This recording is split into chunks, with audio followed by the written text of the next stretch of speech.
Sonali madam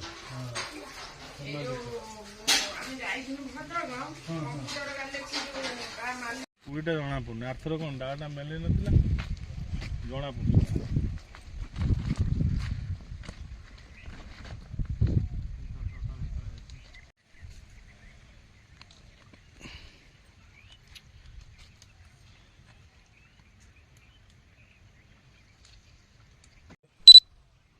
sir आप परिचय मो ना उपेन्द्र प्रसाद विश्वाल सर आप क्वालिफिकेशन मु हिस्ट्री रे एमए करी सर आप जो काश्मीर सेव केमी प्रणाली चाष कले कौट किए क्या पाखु प्रेरणा पाइले ना प्रेरणा तो माने प्रथम तो ये क्लिपटी मो मिसेस देइथिले तापर मो भितर गोटे आग्रह है कारण ओडिशा रे प्रथमे तो जड़े आरंभ करिथिला जदिबा मो फिजिकली सेठी जाइथिली जाइए देखला परे मु देखली जे आम क्लाइमेट रो होची कि नाही मु चारा जोटी एक्चुअली भल चारा मिलिबो मु वेस्ट बेंगल जाइए रिसर्च करथिली 2-3 दिन रहिला परे भल चारा संग्रह करके आनिकी करथिली एवं हला भल हला सक्सेस हला प्रथम थरा सर को ब्रीड लगे चंदा एटी हम 6टा ब्रीड रे माने भेराइटी हम लगेइछु 6टा भेराइटी गोटे होची मिस इंडिया गोटे काश्मीरी रेड गोटे थाई ग्रीन गोटे चेरी गोटे बल सुंदरी गोटे नूरानी ये 6टा भेराइटी लगेबार कथा होची को भेराइटी टेस्ट कोन किमती क्वालिटी मु सेत पई गोटे जानिया पई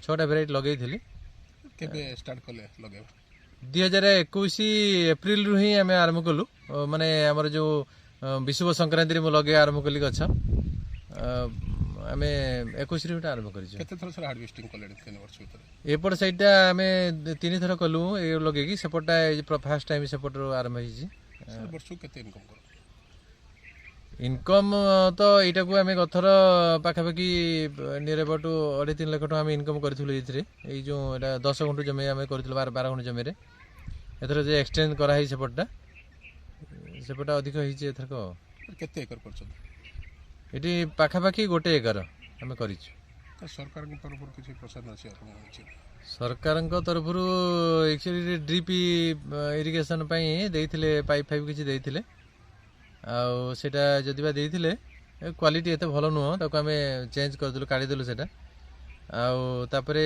गोटे स्कीम से माने एनर्जी रे एटा गोटे स्कीम से माने करि जंती ए गत वर्ष रु कलेनी किछि पैसा मिलि छै आउ मिलि नाही अध्यावधि भी सेटा कोन हेइ नाही अप्रूव हेइ नाही कोन सब कहउतले किछि मिलि छै सर आपन जण उच्च शिक्षित चाहथिले आपन जॉब करथाले काहे के चाष प्रति बढाइले ना मते जॉब ऑफर मिलिथिला मते लेक्चरशिप पई ऑफर मते मिलिथिला किंतु मोर गोटे निष्पत्ति मु कोनोसी का अधीन रे रहिबे नाही स्वाधीन भाव रे कोन चिंता करिवि एवं ताको इम्प्लीमेंट करिवि एई निशा मते प्रथम रे ही थिला मोर सेति पई एई भूमिटी को मु चूज कली एवं एठी आरंभ कली नुआ किछि आरंभ कली सर आज के समाज रे युवपीढ़ी माने दादन खटिया पे जाउछन्ती अपन जण शिक्षित कोन रहबा आपन तर ना दादन खटिबार आवश्यक किछि नाही कथा होची गोटे रुग्ण मानसिकता मनुष्य को भिखारी कर दिए दरिद्र कर दिए मनीष जमारू भिखारी नुह कि दरिद्र नुह मानसिकतार से एक्चुअली सेया किंतु जदि से निजको सामर्थ्य को चाहिबो निजर माने क्वालिटी को से देखिबो से नुआ किछि करिवो एवं आउ 5 जन को से माने माने नियुक्ति से क्रिएट करबे आउ 5 जन को नेकी बा 5 जन को पाई तनो युवपीढ़ी बाहर न जाई केते केते स्टार्टअप हलानी प्रथम काम प्रति जो विमुखता रही ये काम छोट ये काम भल बड़ सेमती एक्चुअली सब काम भगवान काम सब काम कले माने निश्चित किसी रिजल्ट रही किंतु निष्ठार सहित करिवार अछि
ଆଜି ପ୍ରଥମ ଥର ଦେଖି ତୋଳା ହେଲା ଯେଠୁ ଏପଟେ ଦେଖିନି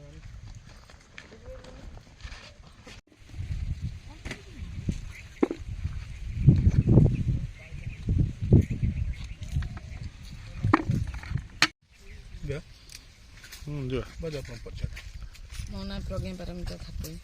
ଏ ଯେଉଁ କରୁଛନ୍ତି କାଶ୍ମୀର ରେଡ୍ ଆପଲ୍ କେମିତି ଆକୁ ପ୍ରସ୍ତୁତ କଲେ ଆଉ କେତେ ପ୍ରଡକ୍ସନ୍ ହେଉଛି ଏଇଟା ଆମେ 2021 ମସିହାରୁ ଏଗୁଡ଼ା ଲଗେଇଲୁଣି। ପ୍ରଥମ ବର୍ଷ ଯେତିକି ଫଳିଥିଲା ଏଇ 2 ବର୍ଷ ଭିତରେ ତାର ପରିମାଣ ବଢ଼ିଛି।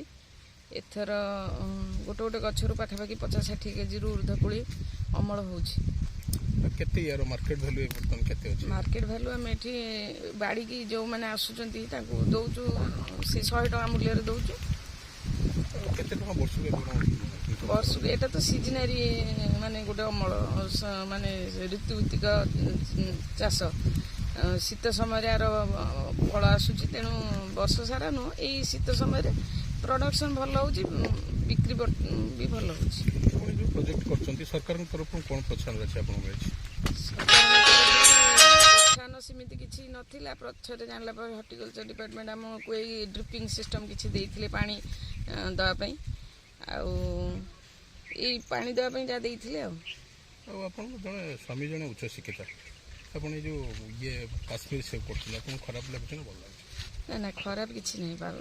ଯଦି ଜଣେ ତାର ଆତ୍ମନିର୍ଭରଶୀଳ ହେଇକି ମାନେ ସ୍ୱାଭିମାନରେ ବଞ୍ଚିପାରିଲା ସେଥିରେ ଖରାପ କିଛି ନାହିଁ। ଏଥିରେ ଚାଷ ମାନେ ପ୍ରକୃତ କଥା କହିବାକୁ ଗଲେ ଯେତେବେଳେ ସାରା ବର୍ଷର ପରିଶ୍ରମ ଯେତେବେଳେ ଗଛରେ ଫଳଟି ଆସେ ସେଟାକୁ ଦେଖିଲେ ସବୁ ପରିଶ୍ରମ ପଳାଏ।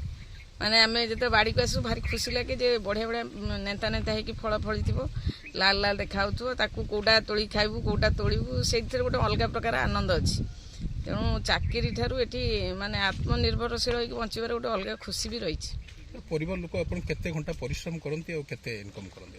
ଆମମାନଙ୍କ ଠାରୁ ମୋ ସ୍ୱାମୀ ଯେ ଅଧିକ ପରିଶ୍ରମ କରନ୍ତି, କାରଣ ସେ ଗଛ ପ୍ରତି ବହୁତ ଯତ୍ନମାନ ହେଇକି ଗଛକୁ ଲକ୍ଷ୍ୟ କରିକି ବର୍ଷ ସାରା ତାର ଖାଦ୍ୟ ସାର ଦେବା, କେଉଁଠି ପୋକ ଲାଗିଲା କି କ'ଣ ହେଲା ସିଏ ତାକୁ ଲକ୍ଷ୍ୟ କରନ୍ତି। ଆଉ ପରିଶ୍ରମ ବେଶୀ ତାଙ୍କର ରହିଥାଏ। ଅମଳ ବେଳେ ଆମେ ଯାହା ତାଙ୍କୁ ତୋଳିବାରେ ସହଯୋଗ କରୁ, କିନ୍ତୁ ବର୍ଷ ସାରା ସେ ହିଁ ସବୁ ଲକ୍ଷ୍ୟ କରିକି କରିଥାନ୍ତି। ଯୁବପିଢ଼ିମାନଙ୍କୁ ଆପଣଙ୍କ ତରଫରୁ ଏଇ ଯେଉଁ କ'ଣ ମେସେଜ୍ ରହିବ?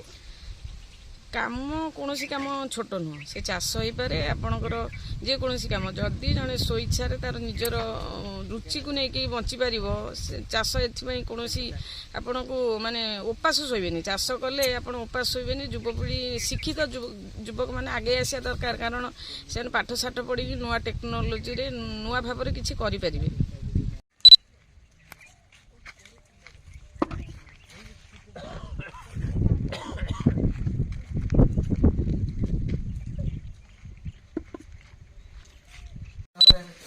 ঠিক আছে, ମୁଁ ବସେଇଥିବେ ଠିକ୍ ଅଛି।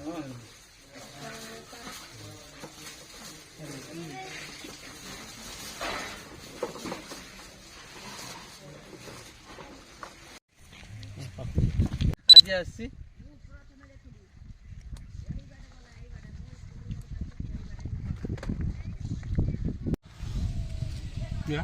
ଆପଣ ପରିଚୟଟା? ମୋ ନାଁ ଭାଗିରଥୀ ପୁରୀ, ମୁଁ ଏଇ ପାଖ ଗାଁରୁ ଆସିଛି। ଆଉ କେଉଁଠିକି ଆସିଥିଲେ? ଆସିଥିଲି ଫକା ଭାଇଙ୍କ କୋଳି ଚାଷ କରୁଛନ୍ତି, ବରକୋଳି, ବିଦେଶୀ ବରକୋଳି, ସେଇଆକୁ କିଣିବା ପାଇଁ ଆସିଥିଲି। ମାନେ ଜାଣିଲେ କେମିତି ଭଲ ଟେଷ୍ଟ ଅଛି କ'ଣ ଅଛି? ଆମେ ଆଗରୁ ଆସିଥିଲୁ କିଣିବା ପାଇଁ, ଭଲ ଟେଷ୍ଟ ଖାଇକି ଦେଖିଥିଲୁ, ସେଥିପାଇଁ ଆସିଛି କିଣିବା ପାଇଁ। ଆଉ କେତେ ଟଙ୍କା ଅଛି ମାର୍କେଟ ଠାରୁ ଏଠି ଘରକୁ ଆସୁଛନ୍ତି କେତେ ଟଙ୍କା? ମାର୍କେଟର ଏ କୋଳିର ଦାମ 120-130 ଟଙ୍କା ନେଉଛନ୍ତି। ଇଏ ଫକା ଭାଇ ଏଠି 100 ଟଙ୍କା ଭିତରେ ଆମକୁ ଦେଇ ଦେଉଛନ୍ତି। ଆଉ ପ୍ରତ୍ୟେକ ଦିନ ଆସି କେତେ ଲୋକ ନିଅନ୍ତି କୋଳି? ପ୍ରତ୍ୟେକ ଦିନ ବହୁତ ଲୋକ ଆସନ୍ତି। ମାର୍କେଟ ଠାରୁ ଏଠି ମାର୍କେଟରେ କିଣନ୍ତିନି, ଏଠିକି ଆସି ଫକା ଭାଇ ଘରକୁ ଆସନ୍ତି କିଣନ୍ତି। ଫାର୍ମ କେମିତି ଲାଗୁଛି? ଫାର୍ମଟା ଭଲ ହେଇଛି। କୋଳିର କ୍ୱାଲିଟି କେମିତି ଅଛି? କୋଳିର କ୍ୱାଲିଟି ସାଇଜ୍ ସବୁ ଠିକ୍ ଅଛି, ଆଉ ବହୁତ ଟେଷ୍ଟି ମଧ୍ୟ, ସ୍ୱାଦ ବି ବହୁତ ଭଲ। ଆଉ ଫକା ଭାଇ ବି ଭଲ ଲୋକ। କେତେ କିଲୋ ନେଲେ ଘରୁ ଆଜି? ଘରକୁ ନେଲେ କେତେ? ମୁଁ ଆଜି 2 କିଲୋ ନେଲି ଘରେ ଖାଇବା ପାଇଁ। ଆଉ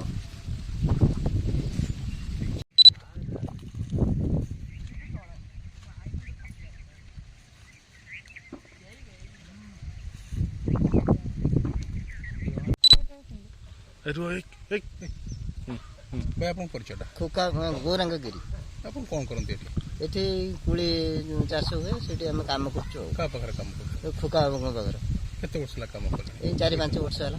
କ'ଣ କି କାମ କରନ୍ତି? ଏଇ ମାଟି ଖୋଳା ଗଛ ଡାଳ କଟା ସାର ଦିଆ ପାଣି ଦିଆ ଲଗା ଲଗା ନା ନା କାଇଁ ସେଠୁ କତରୁ କହି আছে କି ପାଣି ଦିଆ ସାର ଦିଆ ଆଉ ତ ପଚାରନୁ ତୁ ହଁ ଆପଣ କି ମାନେ କୋଉ ଏଠି କ'ଣ ଚାଷ କରାହେଇଛି? ଏଠି କୋଳି ଚାଷ ହେଇଛି ବିଦେଶୀ କୋଳି। ଆଚ୍ଛା କ'ଣ ଆପଣ ମାନେ କେତେ ଟଙ୍କା ପାଆନ୍ତି ଏଠି? ଆମେ ମଇନା ଗୋଟେ ପାଉ ଆଉ ମଇନା ହିସାବରେ ରହିଛୁ ଆଉ। କେତେ ଜଣ କାମ କରନ୍ତି? 5 ଜଣ କାମ। ମାନେ କୋଳିର ଚାହିଦା କେମିତି ଅଛି ବର୍ତ୍ତମାନ? କୋଳିର ଚାହିଦା ବର୍ତ୍ତମାନ ଏ ବର୍ଷ ପାଇଁ ଭଲ ଅଛି। କୋଉଠି ଯାଉଛି କୋଳି? କୋଳି କଟକ ଯାଉଛି, ଭୁବନେଶ୍ୱର ଯାଉଛି, ଆଉ ସ୍ଥାନୀୟ ବଜାର କିଛି ଟାଣୁଛି। ଏଇଥିରୁ ଇନକମ୍ କରିକି ଆପଣ ପରିବାର ଆମ ପରିବାର ଚଳୁଛି। ଆଉ କୋଉଠିକି ମାର୍କେଟକୁ ଯାଉଛି ସବୁ କୋଳି? କିଏ ଆସିକି ନେଉଛନ୍ତି ସବୁ? ଏ ବାହାରୁ କିଛି ସ୍ଥାନୀୟ ଲୋକ ଆସିକି ନେଉଛନ୍ତି, ବାହାରେ ଲୋକ କିଛି ଆସିକି ନେଉଛନ୍ତି, ଆଉ କିଛି ମାର୍କେଟ ଯାଉଛି, କଟକ ଭୁବନେଶ୍ୱର ଇଆଡ଼େ ଯାଉଛି କୋଳି। କେତେ ଲଗା ହେଇଛି କୋଳି ଗଛ ଲଗା ହେଇଛି? କୋଳି 200-250 ଗଛ ଲଗା ହେଇଛି। କେତେ କୋଳି ବାହାରୁଛି ପ୍ରତ୍ୟେକ ଦିନ? ତଥାପି 50-60 କିଲୋ ବାହାରୁଛି। କେତେ ଲେଖା ମାର୍କେଟରେ କୋଳି ବର୍ତ୍ତମାନ ଅଛି? ବର୍ତ୍ତମାନ 80 80-100 ଟଙ୍କା ଭିତରେ ଅଛି ଆଉ।